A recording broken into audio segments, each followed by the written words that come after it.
శ్రీ రామకృష్ణ ప్రభ ఛానల్ను చూడండి, మాసపత్రికను చదవండి. శ్రీమాత్రే నమః. శ్రీ గురుభ్యో నమః. శ్రీ రామకృష్ణాయ నమః.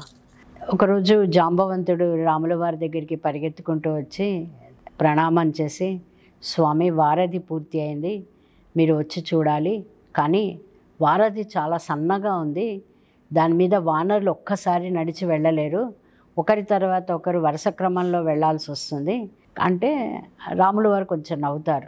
ఎందుకంటే సర్వం చూడగలిగే ద్రష్ట ఆయనకి అసలు వారధి అవసరం లేదు. కానీ వారధి వెనక కూడా తెలియని నిగూఢ రహస్యం ఉంది. అది ఇప్పుడే మనం ఏంటో చూద్దాం. సరే పద అని జాంబవంతుడిని తీసుకొని ఆయన వారధి దగ్గరికి వస్తారు. వారధి చాలా సన్నగా ఉంటుంది. రాముల వారు వారధి సమీపించేసరికి సముద్రంలో ఉన్న పెద్ద పెద్ద జలచరాలన్నీ నీళ్లు కనబడకుండా సముద్రం పైకి వచ్చేస్తాయి.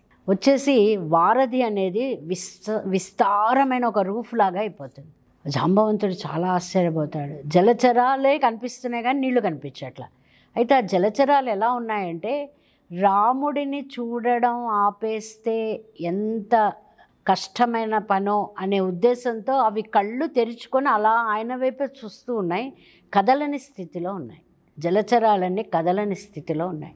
అప్పుడు జాంబవంతుడు అంటాడు, ఈ జలచరాలన్నీ మీకోసం అలా నీళ్ళ మీదకి వచ్చాయి, కానీ ఈ జలచరాల మీద కనుక కాలు వేస్తే వానరులంతా కిందకి వెళ్ళిపోతారు అంటే, అప్పుడు ఇంకా రాముల వారు అనుకుంటారు జాంబవంతుడికి ఇంకా తెలియలేదు, సరే తెలిసేటట్టు చేద్దాము అని ఒక పెద్ద రాయిని తీసుకొని ఒక జలచరం మీద వెయ్యి, అది మునిగిపోతుందా లేదా చూడు అని పెద్ద రాయిని తీసుకొని జాంబవంతుడు జలచరం మీద వేస్తాడు.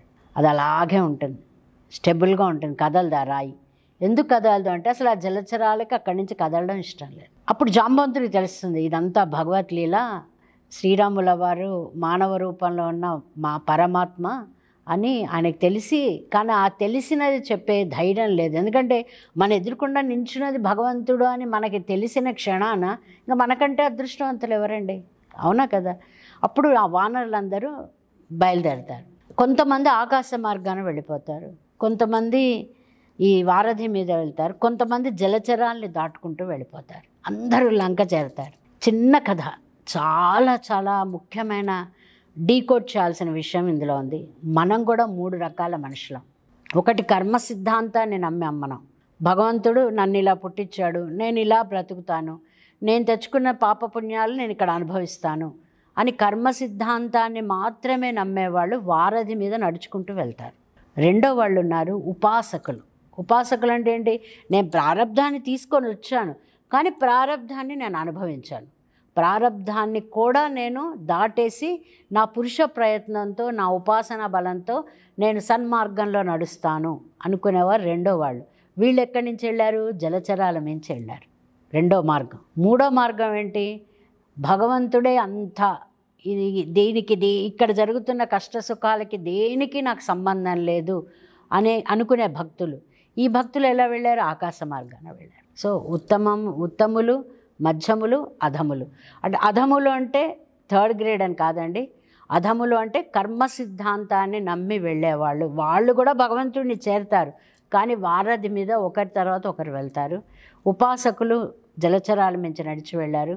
ఉన్నతమైన ఆలోచన పద్ధతి కలిగి అంతా బ్రహ్మమే అనుకున్న వాళ్ళు ఆకాశ మార్గాన వెళ్ళారు.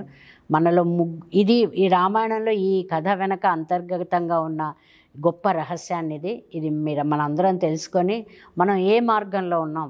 మనం కర్మ మార్గంలో ఉంటే ఉపాసనా మార్గంలోకి, ఉపాసనా మార్గంలో ఉంటే జ్ఞాన మార్గంలోకి, మనల్ని మనం తీసుకెళ్లే మార్గంలో ఈ కథ మనకి చాలా ఉపయోగపడుతుంది. దీన్ని అందరూ విని మీ మార్గాన్ని నిర్ణయించుకుంటారని తలుస్తూ శ్రీమాత్రే నమః.